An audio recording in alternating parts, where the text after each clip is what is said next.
வைஷ்ணவ ஆச்சாரிய குரு பரம்பரையில் கடைக்குட்டியாக விளங்கும் ஆச்சாரியன் என்று போற்றப்படும் ஸ்ரீ மணவாள மாமுனிகள் பாண்டி நாட்டில் திருநெல்வேலி மாவட்டம் சிக்கல் கிடாரம் என்ற இடத்தில் வாழ்ந்து வந்த திருநாவீருடைய பிரான்தாசருக்கும் ரங்கநாச்சியாருக்கும் திருக்குமாரராய் கிபி 1370 நம்மாழ்வார் அவதரித்த அதே திருக்குருகூர் என்னும் ஆழ்வார் திருநகரியிலேயே ஐப்பசி திருமூலத் திருநாளில் அவதரித்தார்.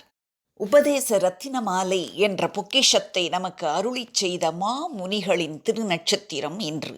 இயற்பெயர் ஸ்ரீ அழகிய மணவாளன், அழகிய மணவாளப் பெருமாள் நாயனார். ஆதிசேஷனுடைய அவதாரமாகவும் பகவத் ராமானுஜரே மாமுனிகளாக அவதாரம் எடுத்தார் என்றும் கூறுவார்கள்.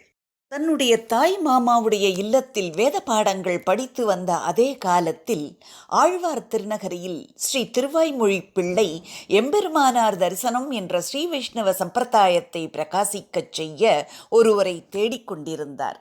சிக்கலில் படித்து கொண்டிருந்த ஸ்ரீ அழகிய மணவாளன் திருவாய்மொழி பிள்ளையின் ஞானத்தை அறிந்து சிக்கலில் இருந்து கிளம்பி தன் பிறந்த இடமான ஆழ்வார் திருநகரிக்கு புறப்பட்டு அங்கே திருவாய்மொழி பிள்ளையின் திருவடிகளை பற்றினார்.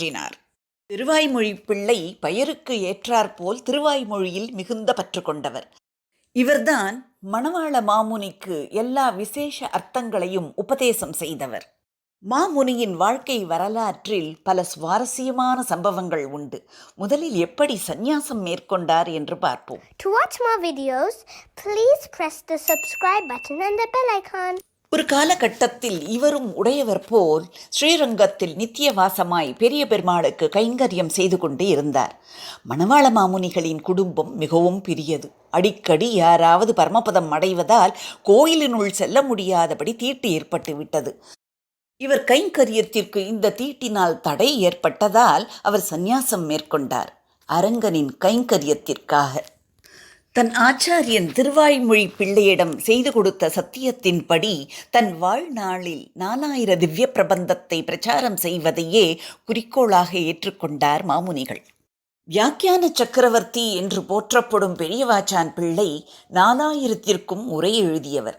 ஆனால் காலப்போக்கில் பெரியாழ்வார் திருமொழியில் 5ஆம் பத்தில் தொடங்கும் வாக்கு தூய்மை இல்லாமையினாலே மாதவா உன்னை வாய்க்கொள்ள மாட்டேன் என்ற திருமொழிக்கு பிறகு உரையை கரையான் அரித்துவிட்டது. மணவாள மாமுனிகள் பெரியாழ்வார் திருமொழி கடைசியில் இருந்து உரை எழுதி கொண்டு வந்து வாக்கு தூய்மை என்ற இடம் வந்தவுடன் அதை நிறைவு செய்தார். காணாமல் போன உரைக்கு அவர் புத்துயிர் கொடுத்தார். மாற்றற்ற செம்பொன் மணவாள மாமுனிகள் வந்திலனேல் ஆற்றில் கரைத்த புலி அல்லவோ தமிழ் ஆரணமே என்று சொல்வார்கள். அதாவது மணவாள மாமுனிகள் அவதரிக்கவில்லை என்றால் இன்று தமிழ் பிரபந்தங்கள் ஆற்றிலே கரைத்த புலியாய் போயிருக்குமாம். மணவாள மாமுனிகள் ஸ்ரீரங்கம் கோயில் நிர்வாகத்தை ஏற்று ராமானுஜர் காலம் போன்ற நிர்வாகத்தை ஏற்படுத்தினார். தன் ஆச்சாரியர் திருவாய்மொழி பிள்ளையின் ஆணையின் பேரில் ஆழ்வார் திருநகரியில் ஸ்ரீ ராமானுஜர் விக்கிரகத்தை நிறுவி ராமானுஜர் பற்றிய 20 பாக்கள் கொண்ட யதிராஜ விம்சதியை இயற்றினார். அதனால் இவர் யதீந்திர பிரவணர் என்று போற்றப்பட்டார்.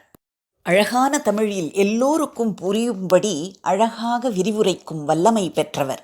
இவருடைய காலக்ஷேபத்தில் மயங்கி இவரை கொண்டு திருவாய்மொழிக்கு அர்த்தங்களை கேட்க வேண்டும் என்று விரும்பினாராம் ஸ்ரீரங்கத்து பெரிய பெருமாள்.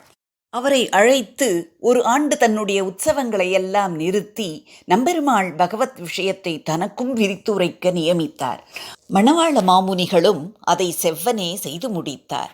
சாற்று முறை நாளன்று ஸ்ரீசைலேஷ தயாபாத்திரம் தீபக்தியாதி குணார்ணவம் யதீந்திர பிரவணம் வந்தே ரம்யஜா மாதரம் முனிம் என்று நம்பெருமாளே ஸ்ரீரங்கநாயகம் என்று பெயர் கொண்ட 5 வயது அர்ச்சக குமாரனாக எழுந்தருளி இந்த தனியன் ஸ்லோகத்தை ஒரு சிஷ்யனின் காணிக்கையாக கொடுத்துவிட்டு சென்றார்.